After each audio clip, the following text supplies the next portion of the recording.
Shalom, saludos hermanos y amigos, bienvenidos a una reunión más de estudio de las Escrituras.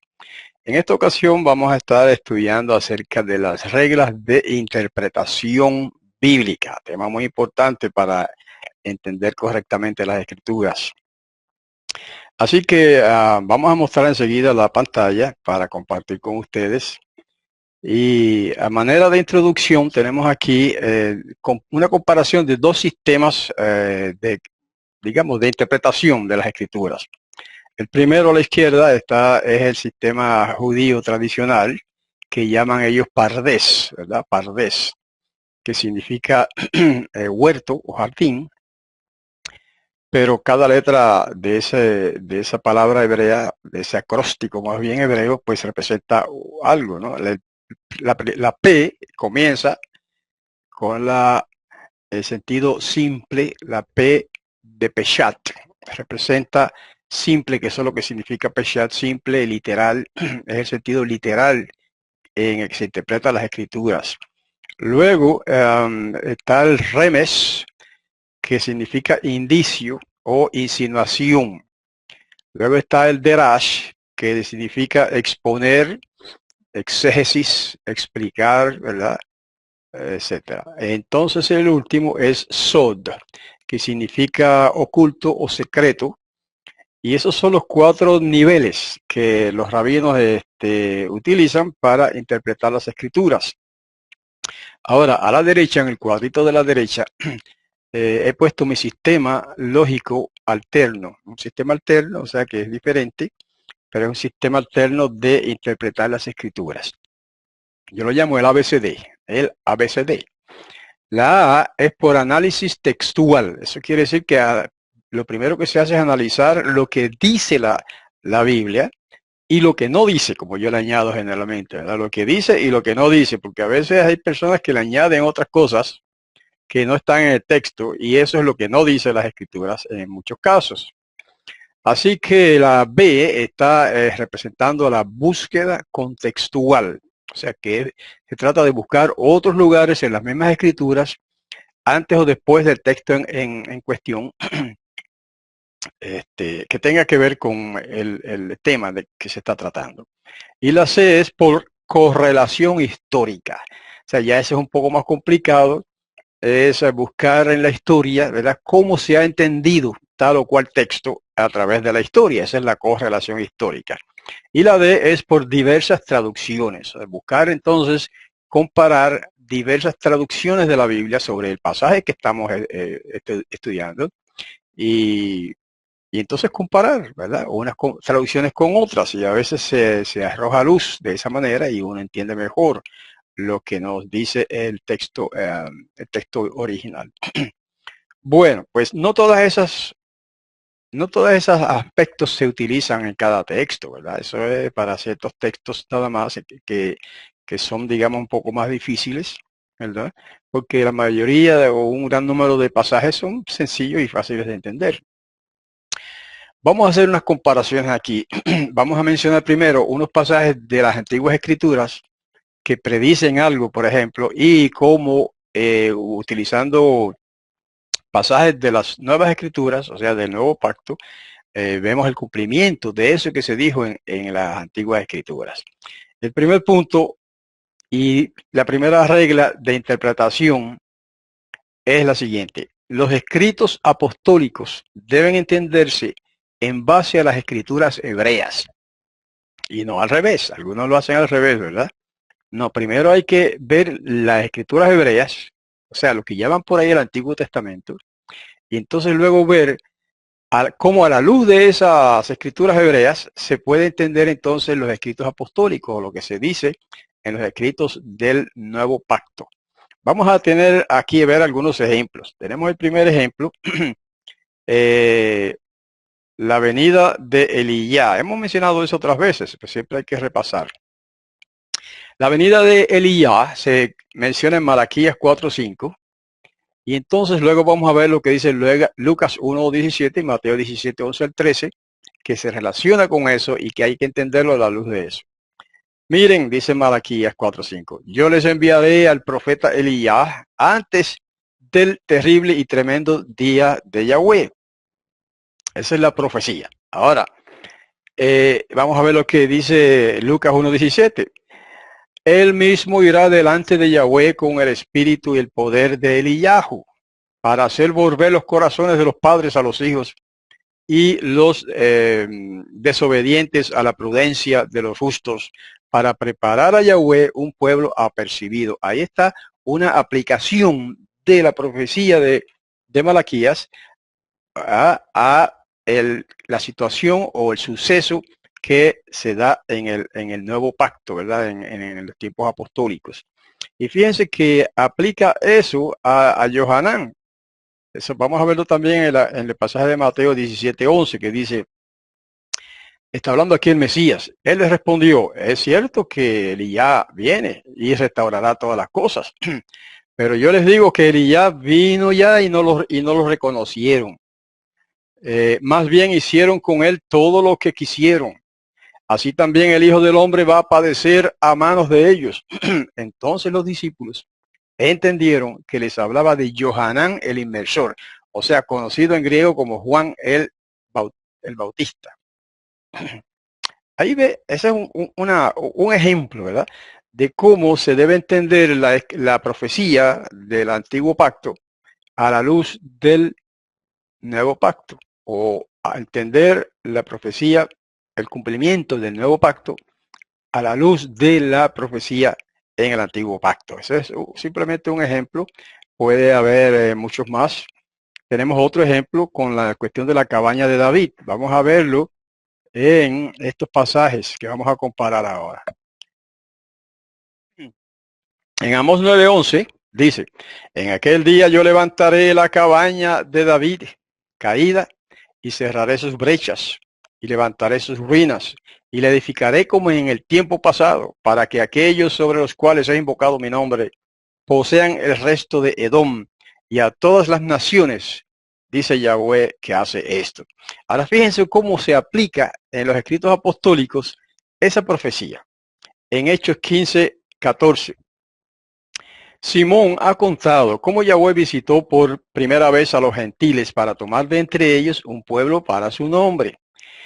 Con esto concuerdan las palabras de los profetas, como está escrito, y ahí va la cita. Después de esto volveré, reconstruiré la cabaña de David, que está caída, reconstruiré sus ruinas y la volveré a levantar, para que el resto de los hombres busque a Yahweh y todos los gentiles sobre los cuales se invoca mi nombre.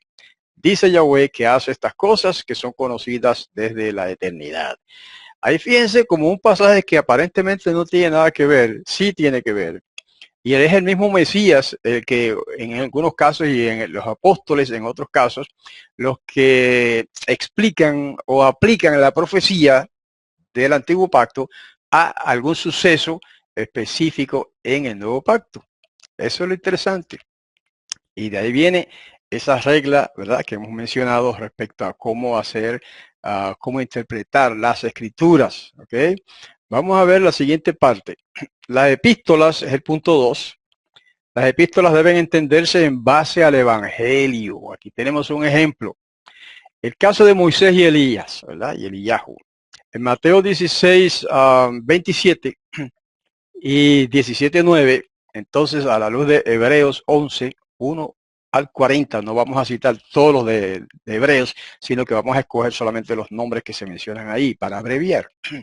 Mire lo que dice Mateo 26, 27. Porque el Hijo del Hombre va a venir en la gloria de su Padre con sus mensajeros y entonces recompensará a cada uno conforme a sus hechos. En verdad les digo, esta es la parte importante. En verdad les digo que hay algunos que están aquí que no probarán la muerte hasta que hayan visto al Hijo del Hombre viniendo en su reino. Eso es una predicción del Mesías. ¿Y eso se cumplió o no se cumplió? Yo entiendo que se cumplió, porque mire el siguiente pasaje. Mateo 17:1 en adelante. Y 6 días después, fíjese, ese I es importante. Ese I liga lo que se va a decir con lo que se dijo antes. Es decir, que lo que se va a decir ahora es el cumplimiento de lo que se predijo antes en el verso anterior, el verso 28. ¿Ok? Y 6 días después, Yahoshua se llevó a Kefá, o sea, al que llaman Pedro, a Jacob y a Johanán, su hermano, y los hizo subir aparte a un monte alto. Allí se transfiguró delante de ellos, su cara resplandecía como el sol y sus ropas se volvieron blancas como la luz. Él fue transformado de verdad. Difícil. De pronto se le aparecieron Moshe y Elías, hablando con él, con Yahoshua. Entonces intervino Kefá y le dijo a Yahoshua, maestro, qué bueno que estamos aquí. Si quieres puedo levantar aquí 3 cabañas, una para ti, otra para Moshe y otra para Elías. Todavía estaba él hablando cuando una nube brillante les hizo sombra. Y se oyó una voz que salía de la nube diciendo, este es mi hijo amado en quien me complazco. Escúchenlo a él. Al oír esto, los discípulos se postraron ante sus rostros llenos de temor. Entonces Yahoshua se acercó, los tocó y les dijo, levántense, no tengan miedo. Y cuando ellos alzaron la vista, no vieron a nadie, sino a Yahoshua solo. Cuando iban bajando el monte, aquí está la explicación de esa visión que muchos leen y no entienden. Cuando iban bajando del monte, Yahoshua les mandó diciendo, no le mencionen la visión a nadie hasta que el Hijo del Hombre resucite de entre los muertos. Muchas veces me han preguntado personas, oiga, pero ¿cómo se explica eso? Ustedes dicen que Moisés y Elías y Enoch y toda esa gente están muertos esperando la resurrección, que no están en el cielo. A nosotros se nos ha enseñado en las iglesias que están en el cielo. ¿Cómo se explica eso? Si ahí se ve en ese suceso Yahoshua hablando con Moisés y Elías. Ahora, la respuesta es sencilla, pero quiero añadir algo más. Fíjense que dice que ellos vieron, los apóstoles que estaban allí, vieron a Yahoshua, al Mesías, transformado ya, transformado como va a estar cuando venga en su reino. Ahora la pregunta es, ¿se transformó Yahoshua ahí? ¿Fue transformado Yahoshua en ese momento de verdad realmente? No, ni siquiera había muerto. Él tenía que morir primero y resucitar para luego cumplirse el resto de las profecías, ¿verdad? Cuando Él venga, entonces sí será transformado, transfigurado, como dice ahí, transformado en un ser inmortal, especial, un ser de luz. Pero Él no fue transformado en ese momento. ¿Y cómo lo sabemos? Pero si ahí lo dice, verso 9, cuando iban bajando del monte, Yahoshua les mandó diciendo, no le mencionen o no le cuenten la visión a nadie hasta que el Hijo del Hombre resucite entre los muertos. ¿Qué es una visión? Hermanos, eso es elemental. Una visión es una representación, vamos a decir, sensorial, o sea, que se puede ver algo. Una representación sensorial de una realidad que no existe o que no está presente en la realidad en ese momento. Por ejemplo, las visiones de las bestias y todas esas cuestiones de la mujer sobre una bestia que el apóstol Johanán vio en el Apocalipsis, ¿son eso cosas que estaban allí frente a Juan literal y realmente? No. Esos fueron símbolos que se le mostraron en visión a Juan, a Johanán, para que pues tuviera una idea de cosas que son futuras y que no se habían cumplido en ese momento, que no existían en ese momento. Entonces, aquí lo que estamos viendo, explicitado por el Mesías mismo, es una visión, en otras palabras, una representación simbólica sensorial, en el sentido que ellos podían ver algo, de una realidad futura. Eso es interesante, hermano. Una realidad futura, que era la transformación del Mesías en un ser inmortal y lleno de luz, y con Moisés y Eliyahu a su lado, gobernando. Ese fue el cumplimiento de la predicción que él hizo. Él dijo en el versos anteriores que ya leímos, algunos de los que están aquí, dijo él, así parafraseándolo un poco, algunos de los que están aquí no van a probar la muerte hasta antes de que vean o hasta que vean al Hijo del Hombre en su reino. Ahí está. Por lo tanto, entonces lo que ellos vieron allí, lo que ellos percibieron con sus ojos fue una visión del futuro cuando el Mesías esté este, reinando en su reino con Moisés y Eliyahu a su lado, que van a ser los, digamos, el segundo y el tercero, ¿verdad?, de su reino, después de él. Así que hay otro pasaje que aclara lo que acabamos de decir.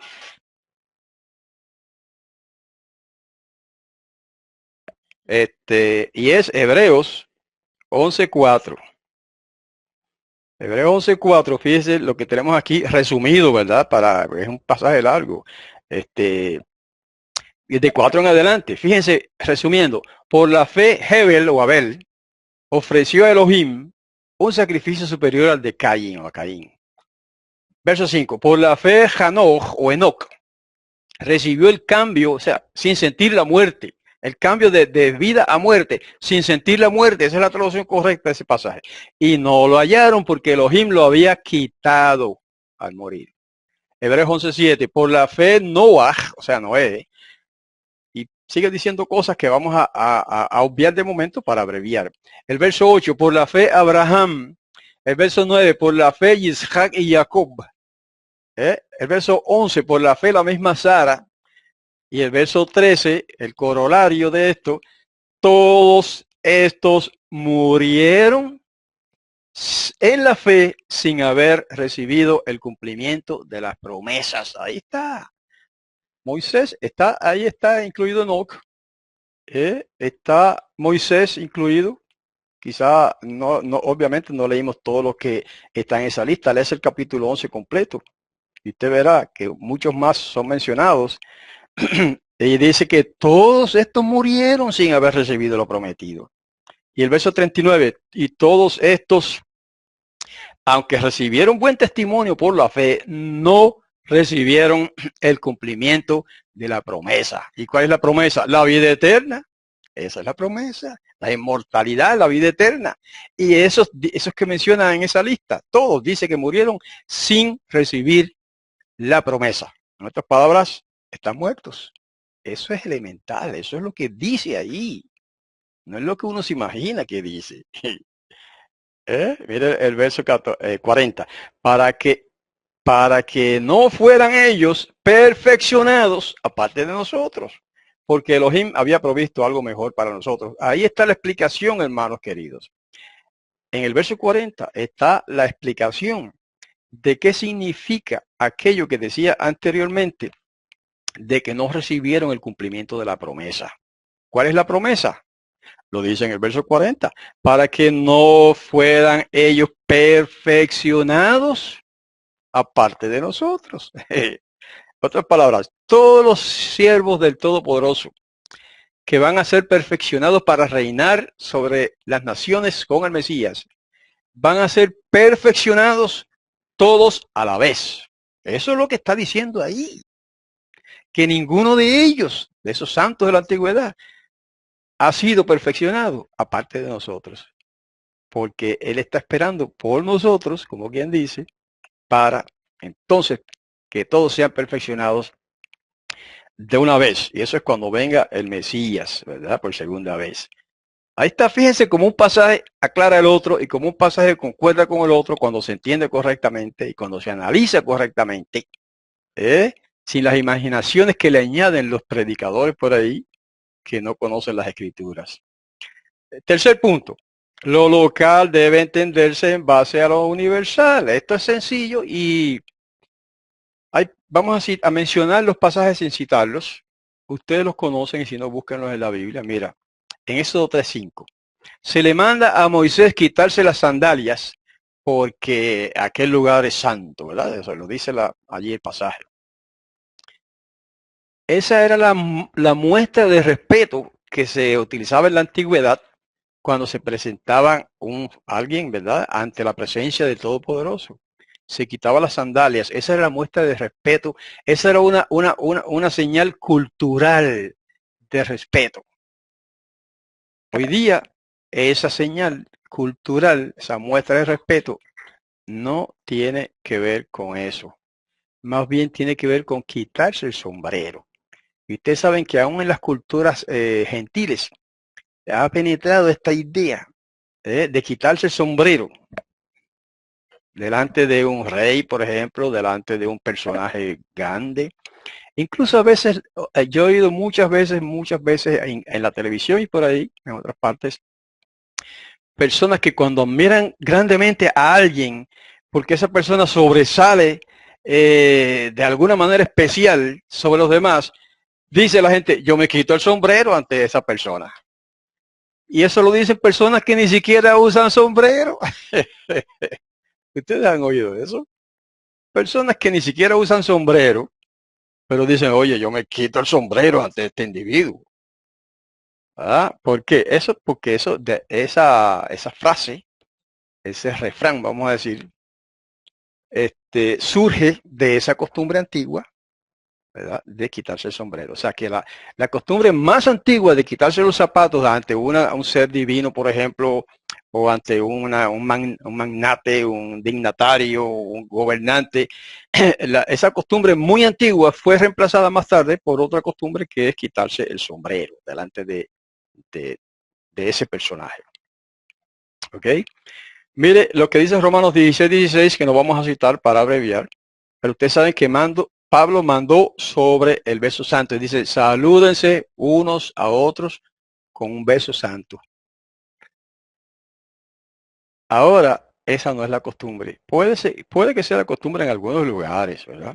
Y puede que sea costumbre entre cierto tipo de personas. Por ejemplo, las mujeres se saludan con un beso. Eso es acá en la cultura occidental nuestra. Es normal, es usual que las mujeres, las damas, las muchachas, se saludan con un beso en la mejilla.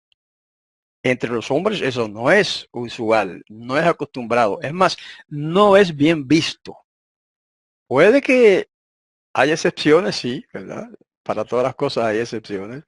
Incluso no puede que, en otras culturas se acostumbra que los hombres se saludan con un beso en la mejilla.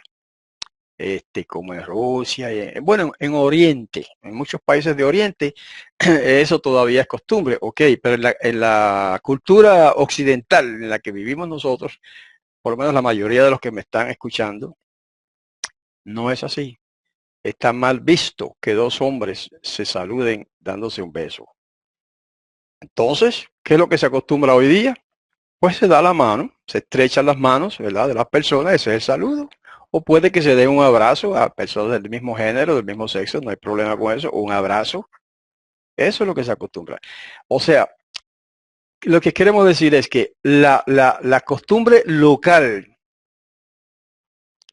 la costumbre literal, especialmente las costumbres antiguas, deben entenderse en base a la costumbre universal o a la costumbre moderna relativo a ciertos actos como estos que estamos hablando, de quitarse o no quitarse los zapatos, de darse un beso o no darse un beso para saludarse. Ese es el punto. Ahora, hay algo más. El punto C es la inmersión por los muertos que se menciona en Romanos 15:22. Mire, hay personas que por error, equivocadamente, han interpretado de que uno debe bautizarse por los muertos. No es muy común esa idea, pero sí la he escuchado. O sea que vamos a suponer que mi papá murió, suponiendo, ¿verdad? Mi papá murió sin bautizarse, pues ahora yo vengo y me bautizo por mi papá. Hay personas que equivocadamente han deducido eso de ese pasaje. Pero no, hay que analizar la historia lo que llaman la historia de la iglesia y las escrituras en general, para ver que lo que Pablo hace es mencionar ahí un dato que algunas personas estaban practicando, algo que algunos creyentes equivocadamente estaban practicando, de bautizarse en favor de los muertos o por los muertos. Eso es como orar por los muertos, más o menos. Y Pablo lo menciona así, ¿ve? Porque esas mismas personas no creían en la resurrección. ¿Ok? En ese punto, esas personas no creían en la resurrección. Entonces, Pablo les dice, así parafraseando a Pablo, él les dice, pero ustedes están cayendo en una contradicción, porque ustedes no creen en la resurrección. Sin embargo, se están bautizando por los muertos, en favor de los muertos. ¿Y cuál es la idea? ¿Para qué? ¿Cuál es el beneficio de eso? ¿Cuál es el beneficio de eso si de todos modos los muertos no van a resucitar? ¿Para qué se bautizan por los muertos? Ese es el argumento de Pablo, ¿se dan cuenta? Entonces no es que él esté mandando a bautizarse por los muertos, es todo lo contrario. Él está diciendo a ellos, miren, eso que ustedes están haciendo es necio, porque eso de bautizarse por los muertos, porque ustedes que no creen en la resurrección, no creen que esos muertos van a levantarse algún día. Entonces eso de bautizarse por ellos, en favor de ellos, de sus muertos, no tiene ningún sentido, contradictorio y es necio. Ese es así, parafraseando, ¿verdad? Lo que dijo Pablo. Ese es lo que está pasando ahí. Pero, entonces, no podemos tomar ese punto que menciona la bautismo por los muertos como si eso fuera una práctica que nosotros tenemos que seguir. Al contrario, no tiene nada que ver. Eso fue un asunto local, específico, incidental, que Pablo mencionó ahí, ¿verdad? Y que no es una regla ni una creencia de los creyentes mesiánicos, de los discípulos del Mesías. De hecho, en ninguna parte de todas las escrituras se menciona eso de bautizarse por los muertos. Solamente Pablo lo menciona como un elemento para corregir o reprender a esas personas a las que le está hablando. Vamos al punto 4, y son 5 puntos nada más, va a ser breve el tema de hoy. El punto, la regla es, lo simbólico debe entenderse en base a lo didáctico. Eso es importante, hermanos. O sea, hay pasajes y hay cosas en las escrituras que son simbólicas. Y hay pasajes en las escrituras que son didácticos. Didáctico quiere decir que es algo educativo, que enseña algo, ¿verdad? Y que no es simbólico. Vamos a ver el ejemplo de las almas vivas que se mencionan en Apocalipsis 24. Y yo vi las almas debajo del altar, dice en otras versiones, las almas de los que fueron inmolados o decapitados, etcétera. Pero hay una versión que lo traduce mejor. La VIN dice, cuando abrió el quinto sello, vi debajo del altar las vidas, nafshot en hebreo, de los que habían sido muertos a causa de la palabra de Yahweh y del testimonio que ellos tenían. En otras palabras, él vio vivos a ellos. No es que vio las almas desencarnadas, como dicen los espiritistas. Los que creen en almas desencarnadas, como ellos lo llaman, son los espiritistas. Y no es que Yohanan vio las almas desencarnadas de los mártires, no. Es que los vio vivos. En otras palabras, los vio resucitados otra vez, vivos, porque eso fue una visión del futuro. Eso no es algo que está sucediendo ahora en ese momento en que Juan escribe. Eso es algo que se le muestra a Juan en una visión del futuro. Todas esas, o por lo menos casi todas esas visiones del libro de Apocalipsis, Revelación, son cosas del futuro. Por lo menos del futuro para Juan, ¿verdad? Que algunas de esas cosas se hayan cumplido ya, pues ok, pero estamos hablando del punto de vista de Yohanan, de Juan. Todo eso estaba en el futuro. ¿Eh? Entonces, no es que Juan vio las almas así como flotando, ¿verdad? Almas desencarnadas. No, él vio debajo del altar, de una manera simbólica como quiera que sea, debajo del altar, vivas a las personas que habían sido decapitadas o habían sido inmoladas o asesinadas por causa de la fe del evangelio, etcétera. Si usted quiere ver eso así de claro o quizás más claro, consígase una Biblia cristiana que se llama la Nueva Biblia Española. Es una traducción católica de la Biblia. Sin embargo, traduce correctamente el sentido de ese pasaje.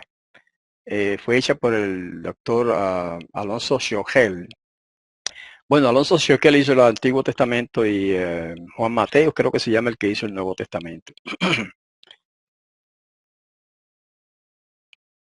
¿Ok?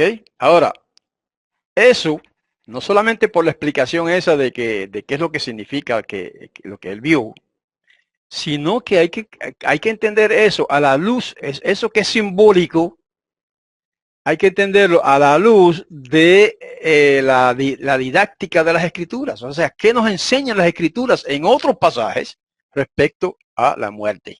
Ahí está. Eclesiastés 9:5.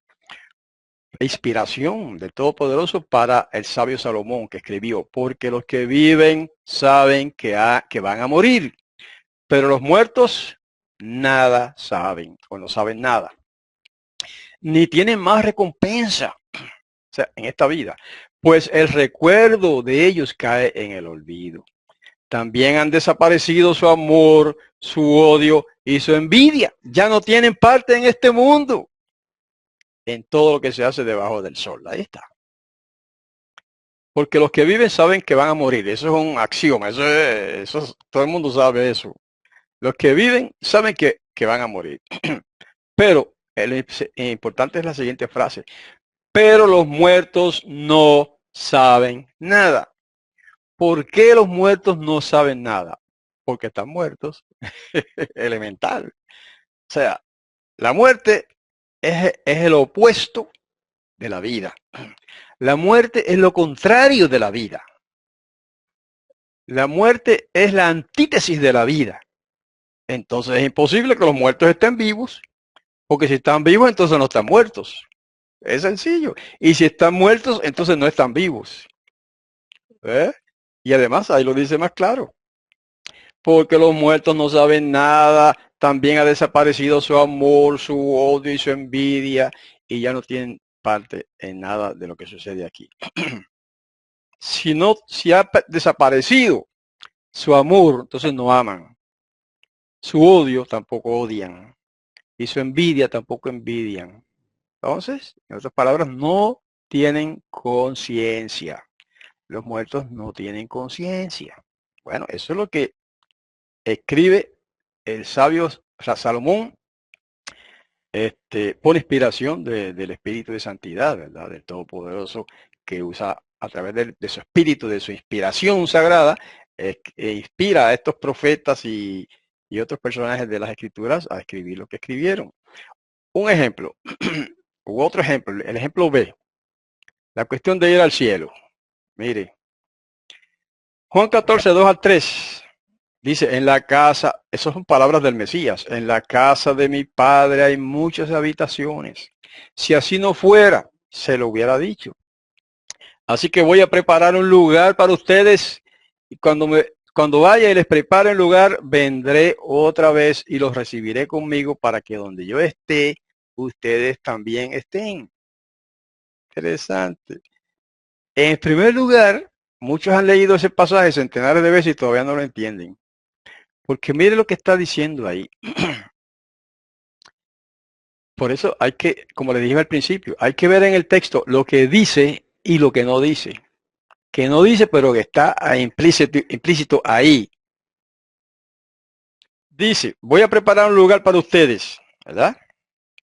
¿Cuál es ese lugar? Bueno, yo entiendo que ese lugar son posiciones en el reino, pero vamos a suponer que usted diga, no, eso quiere decir pues la inmortalidad, la vida eterna. ¿Okay? Pero mira lo que dice. Voy a preparar lugar para ustedes. No dice, los voy a llevar al cielo cuando ustedes mueran. Fíjese esto. No dice que cuando ustedes mueran, ya entonces yo los voy a llevar a esos lugares. No, todo lo contrario. Dice, yo voy ahora a preparar esos lugares, que no es otra cosa que las posiciones de gobierno en el reino. Pero si usted quiere entender que se refiere a la inmortalidad y la vida eterna, ok, pero mire lo que dice después.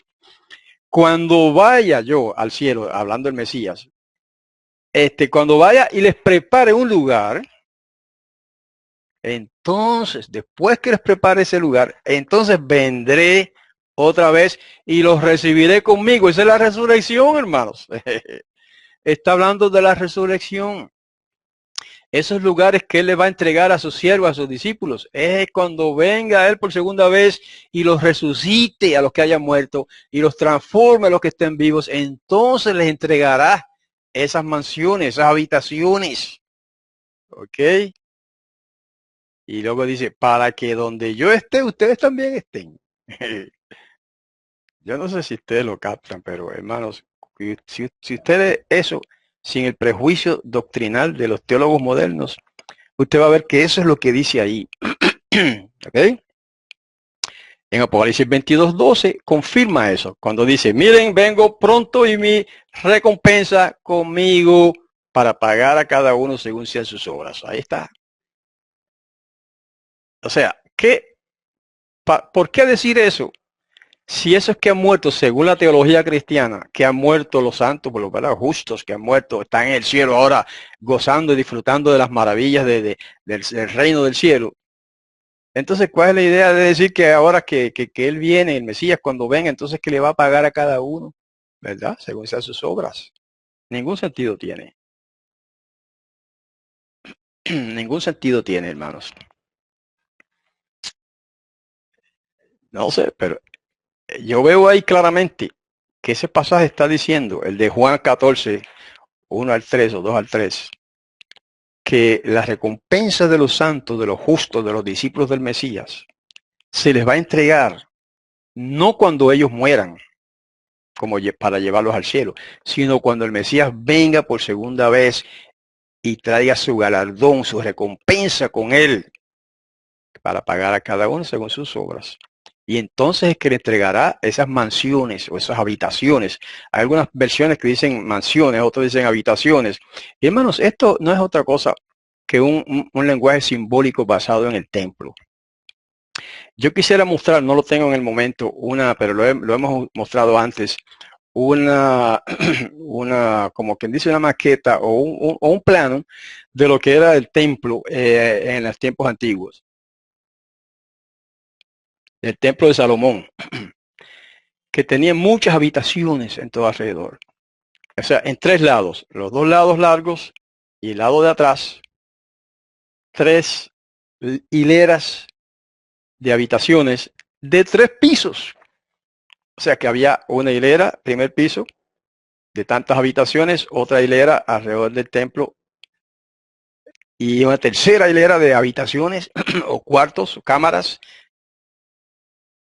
Todo eso se menciona en Ezequiel, pero esa parte yo lo tengo en un estudio aparte porque es complicado, es largo. Pero ese, el templo de Salomón, según las especificaciones que se le inspiraron a David para que lo hiciera de esa manera, representa el reino de Yahweh en la tierra, hermanos.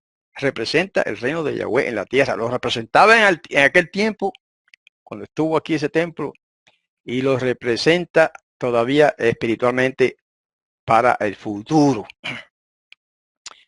Y esas son las habitaciones.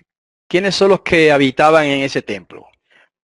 Porque tú sabes que los sacerdotes, todos los sacerdotes oficiaban en ese templo 2 veces al año, por 2 semanas, ¿verdad? Y durante esas 2 semanas vivían ahí en esas habitaciones, en esos cuartos, en esas moradas, en el templo. Todos vivían ahí, pero no solamente los sacerdotes. Ahí vivían o sea, cuando digo vivían me refiero por un tiempo, ¿verdad? No para siempre. Ellos se turnaban. Sacerdotes y de entre los levitas que también había guardias, cantores, todo eso eran levitas. Y otros siervos que durante esas 2 semanas que le tocaba oficiar, moraban en esas habitaciones, en esas moradas, en el templo. Por eso ese templo vino a ser un símbolo del reino futuro. Y cuando el Mesías le habla a estos discípulos de eso, en la casa de mi padre hay mucho. ¿Y cuál es la casa de mi padre? ¿No llamó Yahoshua mismo al templo de allí en Jerusalén la casa de mi padre? ¿Recuerdan eso? Cuando le dijo a sus padres, en la casa de mi padre me conviene estar.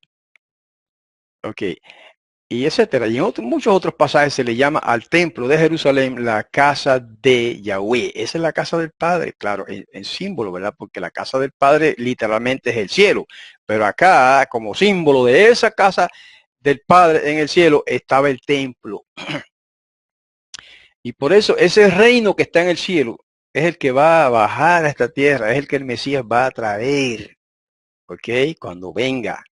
Y por eso dice, voy a prepararles un lugar allá, en las habitaciones de la casa de mi padre, pero entonces la voy a traer conmigo para entregarles la recompensa a cada cual de sus discípulos, ¿verdad? Obviamente. Hermano, yo veo eso muy claro ahí, y eso muchísima gente lo ve así también, no es invento nuestro. Eso, millones de personas entienden eso de esa misma manera, así como millones de personas entienden equivocadamente que el Mesías está diciendo que va a llevar a sus discípulos a morar al cielo para siempre. Nada de eso, hermanos. Ahora vamos a ver el quinto punto. Otra vez dos ejemplos de interpretación. El primero, que habla de dos Mesías y sin embargo se cumplen en un solo hombre. Vamos a ver. Zacarías 6:12 y 13 dice, y dile, así dijo Yahweh de los ejércitos, mira, un hombre llamado el retoño retoñará del lugar donde está. Ese es el Mesías, esa es una profecía mesiánica. Retoñará del lugar donde está y edificará el templo de Yahweh. Edificará el templo de Yahweh y asumirá la majestad de un rey. Y se sentará en su trono y gobernará. Es un rey gobernante. Y habrá también un sacerdote sentado en su trono. Y prevalecerá un entendimiento armonioso entre ellos. Es una traducción tremenda de ese pasaje, porque hay otras traducciones que dan a entender que es una misma persona, que dice que será rey y sacerdote en su trono, y me parece bien también esa otra traducción. Ahora, eso con ambas traducciones concuerdan con el Mateo 25, 31 y 32. Cuando dice, cuando el Hijo del Hombre venga en su gloria y todos los mensajeros, o sea, los ángeles con él, entonces se sentará en su trono glorioso y reunirán delante de él a todas las naciones, etcétera. Por ahí sigue, es largo el pasaje. Algunos hermanos de otras iglesias me han dicho, bueno, sí, está bien, el reino del Mesías va a ser en la tierra, pero eso será después del milenio. Primero van a pasar 1000 años en el cielo y después bajan a la tierra y entonces que se cumple eso del reino en la tierra. Ok. Y yo les digo que este pasaje derrumba esa teoría, echa por el suelo esa interpretación de hombres, porque aquí no dice eso. En Mateo 25, 31 y 32 dice que es cuando el Hijo del Hombre venga, o sea, en su gloria. ¿Y cuándo es eso? Su segunda venida. Los mismos hermanos que dicen eso que les acabo de mencionar, dicen que sí, que el Mesías es ese Hijo del Hombre que va a venir en su gloria y que todos los mensajeros, los ángeles con él. Pues dice que cuando Él venga en su gloria, en otras palabras, cuando Él venga por segunda vez, es que se cumplirá que Él se sentará en su trono glorioso. No es 1000 años después, ¿se dan cuenta? Es cuando venga que Él se va a sentar en su trono glorioso que le fue asignado por el Padre. Y se reunirán delante de Él todas las naciones, etcétera. Y por ahí hay una descripción preciosa de cómo va a ser el comienzo, el inicio del reino del Mesías. Ok, otro ejemplo. Un Elías y dos hombres, que lo hemos mencionado ya antes, pero en Malaquías 4:5 dice, miren, yo les enviaré al profeta Elías, o Eliyahu, antes del terrible y tremendo día de Yahweh. Y hay una parte que no la puse aquí, pero que dice que él volverá al corazón de los padres, a los hijos, etcétera, habrá como un periodo de restauración. Miren Mateo 11 lo que dice, 11:13. Porque todos los profetas y la Torá fueron profecía hasta Johanán o Juan. Y si lo quieren recibir, él es el Elías que había de venir, interpretado por el mismo Mesías que Johanán, el inmersor, el bautista, como dicen otros. Es el cumplimiento de esa profecía de que vendría Elías antes del día de Yahweh. Entonces, algunos dicen, bueno, pero allí no se cumplió esa otra parte que dice que él, sabe, como que restaurará todas las cosas. Ah, porque está hablando de dos personajes. O sea, el cumplimiento de esa profecía de Malaquías se va a cumplir en dos personajes distintos, lo mismo que lo de los dos Mesías, pero al revés. Se predecía dos Mesías y se cumplió, sin embargo, en un mismo hombre. ¿Eh? Lo único que sí se cumplen las profecías mesiánicas en dos etapas.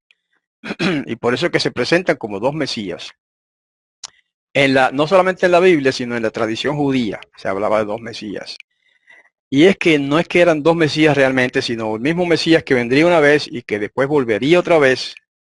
Entonces, un solo hombre en dos etapas mesiánicas. Pues aquí el asunto de Johanán, o sea, de Eliyahu, es igual. Aunque esto es un símbolo, ¿verdad? No es que es Eliyahu de verdad, en persona, que iba a aparecer antes de la venida del Mesías. No. Es otro personaje. Bueno, lo dice en otro pasaje, aunque no lo tenemos acá. Déjame ver si lo tenemos acá más abajo. No. Pero ustedes saben que hay otro pasaje que habla de Johanán, que dice que vendría o vino en el espíritu y el poder de Elías o de Elías. ¿Okay? Entonces, ese es el punto. No es que es Elías literal y físicamente el que habría de venir antes de la venida del Mesías, sino un individuo, un Eliyahu, por decirlo así, que vendría en el espíritu y el poder de Eliyahu. O sea, en otras palabras, a cumplir la misión que se le encomendó a Eliyahu, o que se predijo que Eliyahu cumpliría. Pero, eso también en dos fases, en dos etapas. Ya se cumplió la primera etapa, vino Johanán como un Eliyahu a anunciar, a ser precursor del Mesías que habría de venir, en este caso el Mesías Ben Yosef, como lo tiene la tradición judía. Y ahora al final, antes de que venga el Mashiach Ben David, que es el mismo hombre, pero que viene en su etapa, en su fase de Mashiach Ben David, hijo de David, a reinar sobre las naciones, también aparecerá un Eliyahu o un personaje con el espíritu y el poder de Eliyahu para preparar el pueblo para esa segunda venida. ¿Quién será? A mí no me pregunten porque yo no sé. Hay especuladores por ahí que se pasan diciendo, ¿no? ¿Quién es este, aquel y el otro? Algunos incluso han dicho, en Estados Unidos se dio el caso de dos personajes, dos creyentes, pero equivocadamente, que dijeron, mi hermano y yo somos ese Moisés y Elías de la profecía. Y otro decía, yo soy el Eliyahu de la profecía. Hermano, eso no se debe engañar por ese tipo de afirmaciones, por más santos y buenos que sean los personajes. Eso se va a cumplir en el futuro. Me refiero ahora al segundo o a la segunda venida de Eliyahu a través de otro hombre, ¿verdad? De otro personaje. Algunos dicen, no, eso no va a ser un personaje, sino una institución. Y dice, esta iglesia, nuestra iglesia, ese es el Eliyahu. Hermano, mucho cuidado con eso. Eso son puras interpretaciones fantasiosas. ¿Cómo será? No lo sé. Ok, puede ser que sea una institución, pero no, ¿por qué va a ser una institución si la primera vez que vino fue un hombre? ¿Se dan cuenta? La primera vez que se cumplió, dicho por el Mesías mismo, que se cumplió la venida de Eliyahu para anunciar o servir de precursor al Mesías, lo cumplió un hombre, que es Johanán, el inversor, porque ahora tiene que ser una institución y no un hombre también. Por eso yo entiendo que sí, que va a venir un profeta especial, no sé quién, ni cómo, ni cuándo, pero va a venir algún profeta especial a servir de precursor, igual que Johanán el inversor, igual que Eliyahu, con el poder de Eliyahu para servir de precursor, a anunciar ya lo último que hay que anunciar respecto a la venida del Mashiach. Así que hermanos, ya viendo el primer Eliyah, el Eliyah mayor está aún por venir. ¿Okay? Y por esas interpretaciones fantasiosas que se dan por ahí, le dejo la última recomendación. No seamos como algunos predicadores que leen la Biblia, pero luego predican del periódico. Es bonito, ¿verdad? Hablar de las noticias y de esto y de lo otro, y que sacan del periódico recortes y mire cómo se está cumpliendo de esto y lo otro. Bueno, eso, no digo nada en contra de eso en realidad, sino que no prestemos demasiada importancia a esos a asuntos como ese, ¿no? De que si ya se está cumpliendo tal profecía, mucho cuidado con eso. No seamos como algunos predicadores que leen la Biblia, pero después predican del periódico. Ok. Con esto, pues, hermanos, damos fin a esta breve presentación de las Sagradas Escrituras relativo a cómo se deben interpretar las escrituras mismas, ¿verdad? La Biblia, que es como todo el mundo la llama. Y con esto, pues, llegamos al final de nuestra presentación de hoy. Les invito a que me acompañen próximamente. Cada viernes nosotros acá presentamos temas como este. Y ya con esto damos inicio. Ya es la segunda vez que abordamos la nueva serie de estudios preparados especialmente para YouTube. Así que les invito para que nos acompañen la próxima vez en este mismo canal, cuando se suba, ¿verdad? El próximo video, que será antes del próximo viernes. Y entonces me despido de todos ustedes en el nombre de nuestro Padre Celestial Yahweh y en el nombre del Mesías Yahushua. Hasta la próxima entonces. Shalom.